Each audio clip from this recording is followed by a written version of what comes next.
Today is also World Down Syndrome Day, and there are so many ways you can celebrate, including wearing simply mismatched socks. The day is celebrated March 21st because Down syndrome people have 3 copies of the 21st chromosome instead of 2.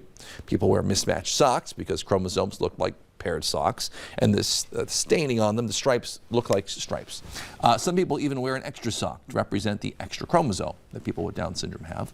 A few other reasons people wear mismatched socks: to celebrate the differences that people can have and to start discussions about Down syndrome.